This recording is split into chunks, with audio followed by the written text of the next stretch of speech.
বন্ধুরা সবাই কেমন আছেন? আসসালামু আলাইকুম। তো আজকে চলে আসলাম রেলওয়ে স্টেশনে। এটা হচ্ছে লাকসাম জংশন রেলওয়ে স্টেশন। তো এখানে আসছি একটা বিষয় দেখার জন্য এবং জানার জন্য যে আসলে ট্রেন তো আসলে আমরা দেখি সবসময় যে ট্রেন যাচ্ছে কি আসছে, কিন্তু যাওয়ার পরে যে আসার সময় আসলে ট্রেনের যে ইঞ্জিনটা আছে সামনের যে অংশটা, সেটা আসলে কিভাবে ঘুরে আসে। কারণ তো রাস্তা তো সোজা, ট্রেনের রাস্তাটা সোজা, তাহলে আসে কিভাবে? তো সেটা দেখার জন্য আজকে চলে আসছি জংশন রেল স্টেশন। তো এখানে আমরা দেখব যে আসলে কিভাবে সেই ইঞ্জিনটা ঘোরানো হয়। তো বন্ধুরা আমরা সেই দিকেই যাচ্ছি। তো আসলে এটা আসলে অনেকেই জানেন না, হয়তো অনেকে ভাবেন যে ট্রেনের যে ইঞ্জিনটা আছে সেটা হয়তো ওই ট্রেনের রাস্তা দিয়ে ঘুরে আসে। আসলে সেটা আমরা এখানে আসলাম যে দেখব আসলে সেটা নাকি একটা নির্দিষ্ট জায়গা আছে।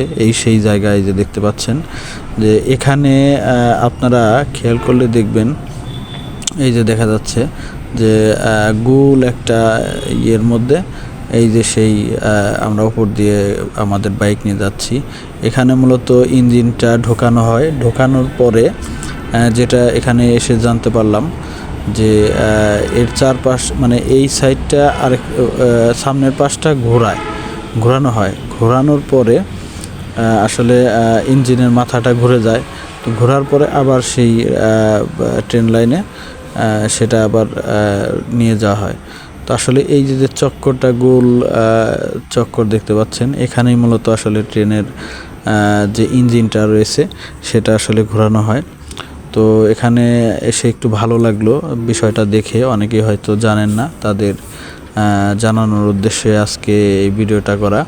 তো আপনারা দেখতে পাচ্ছেন যে এই চক্কর এখানেই হচ্ছে মূলত ট্রেনের যে ইঞ্জিনটা রয়েছে সেই ইঞ্জিনটা ঘোরানো হয়। কোনো ট্রেন লাইনের রাস্তা থেকে আসলে ইঞ্জিনটা সামনের দিকে যখন যাবে, সেটা যে আবার ব্যাক হয়ে আসবে সেটা এরকম না। এই নির্দিষ্ট একটি জায়গা রয়েছে, এখানে থেকেই আসলে মূলত ঘোরানো হয়। তো বন্ধুরা আপনারা দেখতে পাচ্ছেন এটা হচ্ছে জংশন রেল স্টেশনের যে ইঞ্জিন ঘোরানোর যে জায়গাটা, সেখানে আজকে আসছি। তো আমি আর আমার দাদা আসছি। তো খুবই ভালো লাগছে আসলে। হ্যাঁ, ও টেনে দিয়েছে।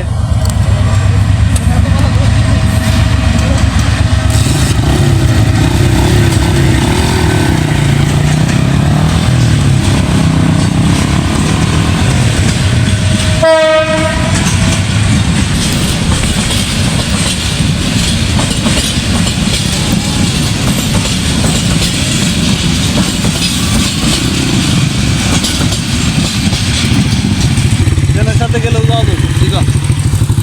হ্যাঁ, ট্রেনে ভালো দেবেন। হ্যাঁ, থাক।